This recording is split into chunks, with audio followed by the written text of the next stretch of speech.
c'est la 13e édition, je le disais, que de ces journées d'histoire régionale qui sont un moment de rencontre entre des associations, des structures, que ce soit des structures muséales, médiathèques, institutionnelles au sens large, je pense au service régional de l'inventaire et du patrimoine par exemple, et puis un large public qui est invité à l'occasion de ces journées à venir se saisir de son histoire, à s'interroger sur l'histoire régionale de façon différente et de façon ludique.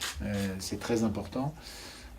Et donc c'est un rendez-vous qui est très attendu, qui l'année dernière avait lieu à Pont-à-Mousson, qui a déjà été organisé à 2 reprises dans le département des Vosges, en 2012 à Étival-Clairefontaine et pour la première édition à Taon-les-Vosges. Donc c'était il y a 14 ans. Oui, c'est ça. C'est tout bien, voilà, il y a 13 ans, 12 ans, pardon, en 2006. Et c'est la première fois qu'on va l'accueillir à Saint-Dié-des-Vosges. Et c'est un peu un événement. Alors bien sûr, il va y avoir, je parlais des associations qui seront mobilisées, que ce soit sous type d'exposition, de conférences, d'animation. Il y a 11 associations de la communauté d'agglomération qui sont mobilisées. Bien sûr, la Société Philomatique, dont je salue le président qui est présent dans la salle, mais aussi les Amis du Nord d'Étival. Archéo Vosges n'est pas présent, mais je crois qu'il y a beaucoup d'associations, Orgocam pour la préservation de l'orgue de la Croix-aux-Mines, les Mémoires de René Fonck, Sentier d'Histoire, les Amis de la Hallière, bien sûr le Cercle d'Histoire Louis Sadoul, de Raon-l'Étape. Enfin, ça va être un moment extrêmement animé. À titre anecdotique, Vianney Muller vous le dira tout à l'heure, puisque c'est lui qui suit pour le comité d'histoire régionale cette manifestation et qui l'organise. À titre anecdotique, il y aura un événement, si le temps le permet, avec une montgolfière qui sera présente à Saint-Dié-des-Vosges. Je dis ça parce que je sais à quel point ça va susciter l'attention et l'intérêt. Ça commence donc avec une inauguration officielle samedi après-midi à 14h15. Et cette année, le thème porte sur les transports et les communications. Alors, ça n'est pas tout à fait un hasard, enfin en tout cas j'imagine, puisque on est ici à Saint-Dié-des-Vosges, une ville qui est assez naturellement au passage et à la jonction de l'Alsace et de la Lorraine, un point avancé ou un Finistère, comme on veut, de la Lorraine, et un passage vers l'Alsace. Toute son histoire montre qu'elle est très connectée à l'espace rhénan au sens large, hein, et c'est comme ça d'ailleurs qu'on peut interpréter l'épisode de 1507 avec le baptême de l'Amérique ici à Saint-Dié-des-Vosges, en lien avec l'humanisme rhénan et aussi cette pratique de l'imprimerie dans le monde rhénan de l'époque. Donc c'est assez logique que cette question des circulations, des transports, des communications se tienne à Saint-Dié, ville de jonction, encore une fois, entre deux espaces régionaux. Et puis c'est aussi un clin d'œil qu'a voulu, je crois, qu'ont voulu les organisateurs de la manifestation, dans lequel, croyez-le, je ne suis pour rien, à la délégation que j'assume à la région Grand Est, puisque, vous le savez, je suis en charge des transports, des déplacements et des infrastructures. Je précise aussi que la manifestation est soutenue, bénéficie du partenariat de la SNCF, qui sera présente en la personne de son directeur territorial, Vincent Cléton, lors de l'inauguration à 14h15 samedi, et d'ailleurs tout au long de la journée de samedi. Il me l'a confirmé lors d'un rendez-vous que nous avons eu lundi. Et donc l'objectif, ce sera globalement de s'interroger sur la manière dont on a circulé, dont on s'est déplacé dans l'ensemble de la région, pas seulement en Lorraine. Vous avez bien compris, compte tenu de la date de création, que c'était un événement qui avait eu ces journées d'histoire régionale qui avaient eu comme point d'ancrage l'ancienne région Lorraine, mais aujourd'hui la dimension de la grande région est bien présente, puisqu'on aura par exemple 10 institutions ou associations alsaciennes qui seront présentes et 5 de l'ancienne région Champagne-Ardenne. Et donc cet objectif sera donc de s'interroger sur ces déplacements. Dans les aspects qui seront mis en avant, les aspects sympathiques, intéressants, on aura l'occasion, j'imagine, de revenir sur la réalité de l'histoire de Saint-Dié, son lien avec l'aéronautique, puisque Vous le savez peut-être, au 61 rue d'Alsace, on a eu un lieu de fabrication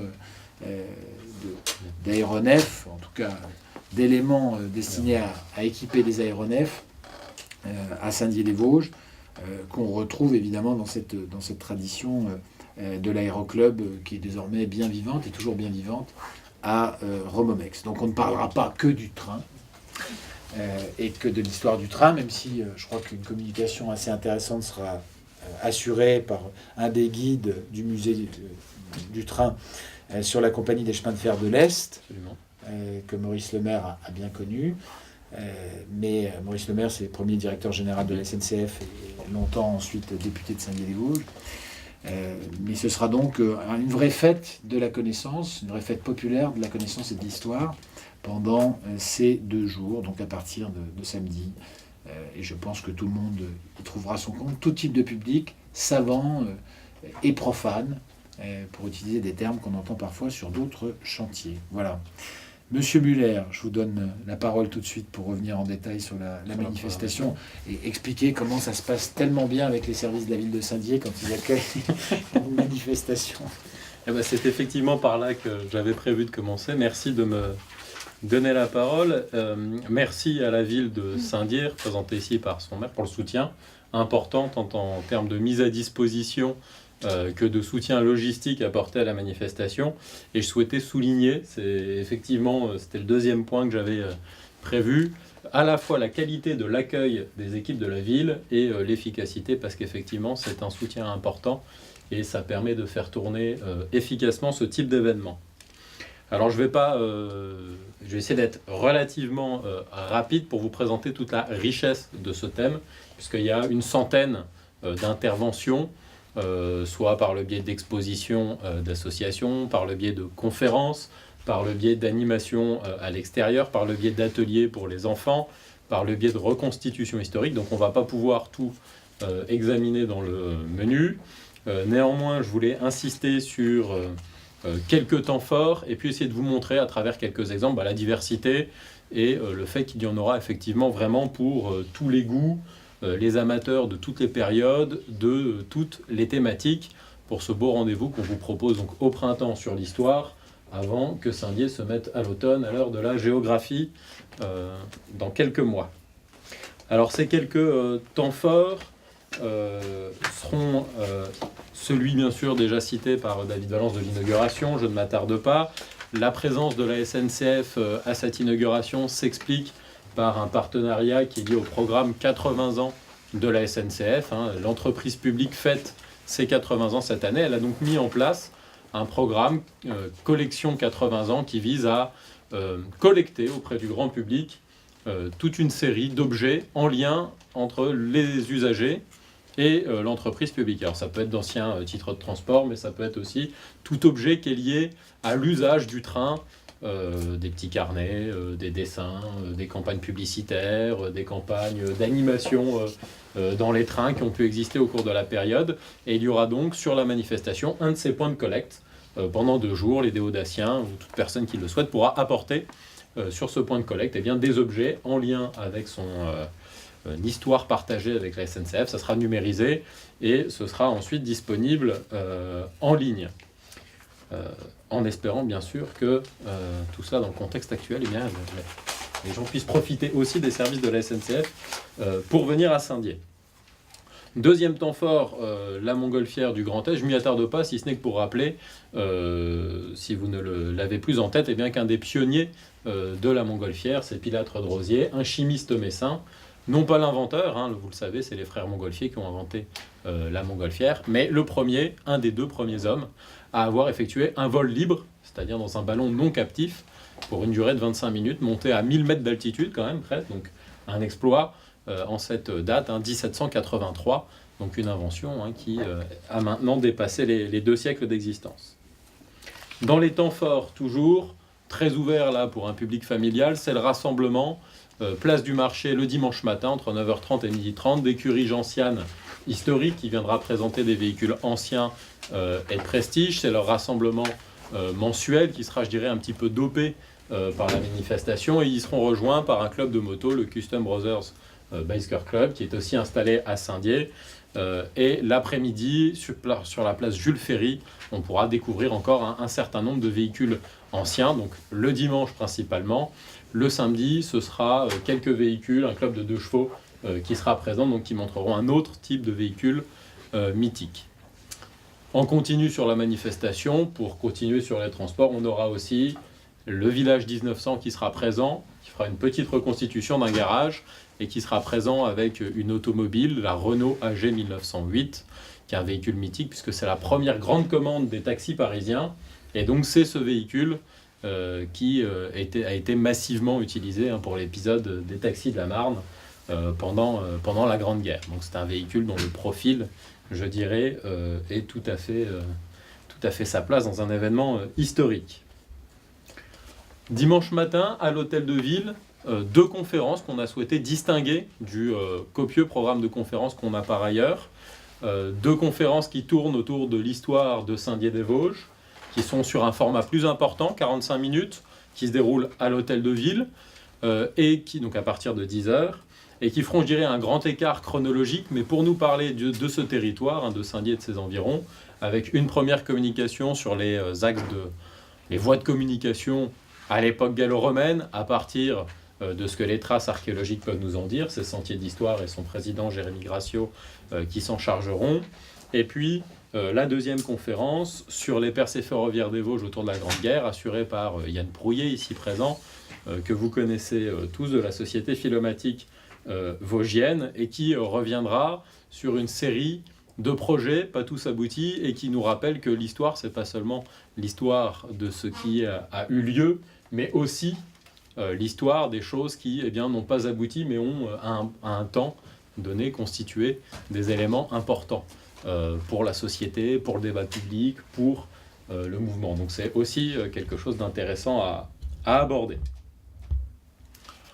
Dans les temps forts, rapidement, pour les enfants maintenant, vraiment, je crois que je veux mettre l'accent là-dessus parce que cette manifestation, c'est pas une manifestation à destination uniquement d'un public d'érudits ou un public de scientifiques, d'universitaires, d'étudiants. C'est vraiment une manifestation pour un public familial. Donc dans les rendez-vous, je dirais pour les enfants, mais en fait pour toute la famille, il y a 2 projections de cinéma qui seront proposées au musée Pierre-Noël, ce qui permettra aux enfants et à leurs parents en sortant de profiter aussi de l'exposition. Le samedi et le dimanche à 14h. Le samedi, ce sera un film dont vous connaissez tous l'œuvre de départ, Le Petit Prince. Ce sera l'adaptation en film d'animation de 2015 et qui permet d'évoquer un sujet pas très présent dans le reste de la programmation, mais important. C'est celui du voyage. Voyage au sens aussi un peu métaphysique, avec cette question finalement de l'importance du périple, du voyage en lui-même, quel qu'en soit finalement le lieu de destination. Vous savez que c'est un thème qui traverse l'histoire, c'est déjà présent dans la mythologie avec l'Odyssée d'Ulysse, quelque chose qui est bien sûr, qui revient, qui est récurrent, et donc qui sera abordé sous cet angle, et qui est à la fois abordable pour les enfants et pour les parents qui les accompagnent.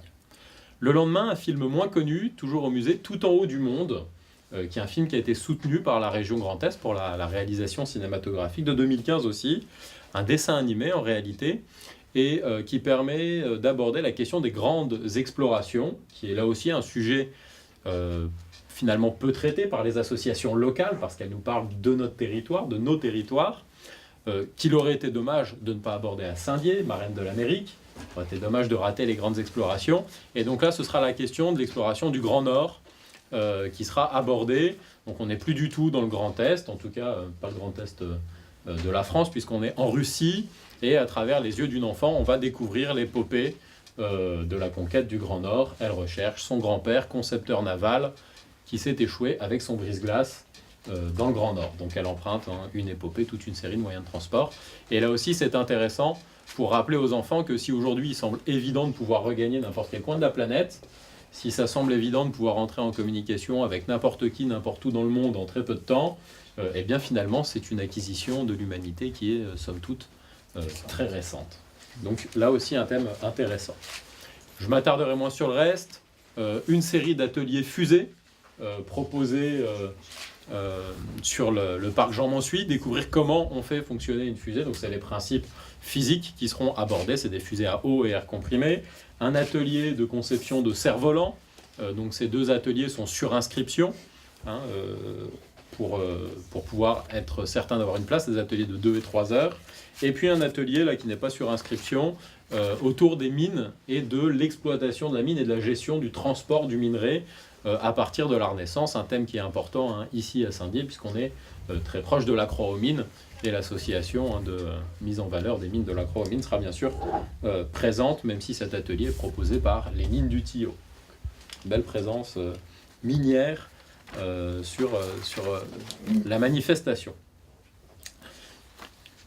À l'intérieur de l'espace François Mitterrand, qui sera vraiment le cœur de la manifestation, une série de stands et d'expositions, des éditeurs, une dizaine, soit éditeurs professionnels, commerciaux, spécialisés en histoire, soit des sociétés savantes qui éditent des revues de manière périodique et qui enrichissent notre histoire. 5 cafés histoire, qui portent sur des actualités éditoriales. Là, le but, c'est de faire découvrir autour d'un café, avec une petite madeleine, de manière très ludique, au public, quelques actualités éditoriales et des choses que les gens ne soupçonnent ou ne connaissent pas très bien. L'histoire des bas autant, qu'on a un petit peu oublié, en tout cas pour les plus jeunes. L'histoire du grand commerce au XVIIe siècle, entre la France et l'Espagne. Ça semble pas forcément tout à fait évident aujourd'hui. Ou le rôle des voies de communication dans les échanges artistiques au XVIe siècle entre la France et la Champagne. Donc toute une série, hein, de cafés-histoires qui seront proposés ainsi sur les 2 après-midi, samedi et dimanche après-midi. Le gros de l'espace François Mitterrand, mais ce sera tout l'étage consacré à des stands et des expositions. 60, je ne les détaille pas, simplement ils permettent d'évoquer l'histoire des transports et des communications depuis l'Antiquité. Donc ce sera notamment le cas pour Sentier d'Histoire, en plus de la conférence proposée dimanche matin. Ce sera le cas aussi pour le Cercle d'études locales du Toulois, qui évoquera la navigation sur la Moselle, en s'inspirant, je pense, ou en puisant en tout cas dans le poème d'Ozone sur la Moselle notamment. Le Moyen-Âge sera bien présent, toujours à travers la navigation. Là, c'est les archives départementales du Bas-Rhin qui proposeront quelque chose sur la navigation sur le Rhin. Avec Châtel-sur-Moselle, on pourra découvrir l'histoire du franchissement de la Moselle dans cette autre bourgade vosgienne, dont l'histoire des ponts est intéressante. On la connaît sur presque 2 millénaires, entre les points de passage aguets de l'Antiquité, avec le fameux cavalier à l'Anguipette qui est conservé à Épinal, et puis plus récemment la Libération, l'enjeu pour le passage de la 2e DB de Leclerc à la Libération. Donc un lieu de passage qu'on retrouve, hein, en fil rouge tout au long de l'histoire. Le XVIe siècle sera présent avec les mines, je n'y reviens pas, le commerce international au XVIIe, le télégraphe de Chappe au XVIIIe, l'histoire des postes aussi, à travers une conférence du musée Lorrain notamment. Avec le XIXe et le XXe siècle, là, les propositions explosent. On retrouve bien sûr le patrimoine ferroviaire, alors dans toutes ses dimensions, hein, l'histoire des lignes implantées, l'histoire des véhicules, des locomotives, avec notamment Trainland qui proposera toute une série de maquettes qui seront présentes. La présence de Bugatti, la société, donc Fondation Bugatti de Molsheim, qui évoquera notamment les autorails proposés par Bugatti, qui n'était pas que constructeur automobile, mais aussi ferroviaire. De même pour De Dietrich, les usines Dietrich-Lorraine, qui étaient à Lunéville, fabricant automobile, que l'on connaît bien, mais aussi de matériel ferroviaire. Hein. Les deux sont extrêmement liés dans la première moitié du XXe siècle. Et puis, on évoquera bien aussi le transport fluvial. Alors ici, je commencerai par ça, c'est le transport du bois par flottage. Hein, on ne peut pas le rater, c'est une histoire, je pense, que vous connaissez bien ici. L'histoire de la navigation, l'histoire des canaux. On découvrira par exemple celle de Vitry-le-François, là qu'on connaît un peu moins bien, qui est en fait le point de jonction entre les canaux qui relient la mer du Nord, d'une part, le Rhône et les débouchés vers Marseille, donc qui est sur un axe en fait majeur, un axe européen de navigation fluviale. Et puis, et ça c'est un aspect que je souhaite mettre en valeur, même si c'est pas celui qui est le plus abordé, c'est au-delà de tous ces moyens pour se déplacer ou pour communiquer. J'ai oublié de le citer, mais Loristel sera présent avec une collection de téléphones, de Minitel, d'objets liés à la communication dématérialisée, qui elle, est encore plus récente que les progrès du train ou de la voiture. Le point sur lequel je veux insister, c'est la question des usages. Et cette question des usages, on se déplace, oui, mais pourquoi faire ? Et on ne se déplace pas toujours qu'à des fins utilitaires.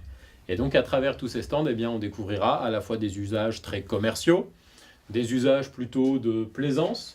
On verra notamment avec la Fondation L'Union Rempart comment la restauration du patrimoine est très dépendante de l'émergence des automobiles clubs au début du XXe siècle. On a des voitures, on fait du tourisme, mais du coup, il faut des sites à visiter, donc on les aménage. Et puis, avec le musée Lalique, eh bien, on verra qu'il y a tout type de voyageurs, mais également des voyageurs de luxe, à qui il faut servir un mobilier important. La question des usages, c'est aussi les pèlerinages. C'est aussi les modes de transport simplement comme objet décoratif, dans la faïence, dans les ex-libris, ces petites marques de propriété qu'on va trouver dans les ouvrages. Donc à travers vraiment toute une série d'items, d'objets, de finalités. L'aviation, j'en ai pas parlé, vous l'avez évoqué avec l'histoire de Saint-Dié. Bien sûr, René Fonck sera présent et on recevra la belle exposition de l'air. Évoqué, présent. Présent, oui. René Fonck, in persona, ne sera pas présent, bien sûr. Sa mémoire, c'est le nom de l'association de René Fonck, sera évoquée et on aura avec les archives des Vosges donc l'exposition de l'air qui permettra d'avoir vraiment un panorama. En espérant que samedi, en fin de journée, on pourra aussi vous proposer un beau moment d'aviation avec le décollage de la montgolfière.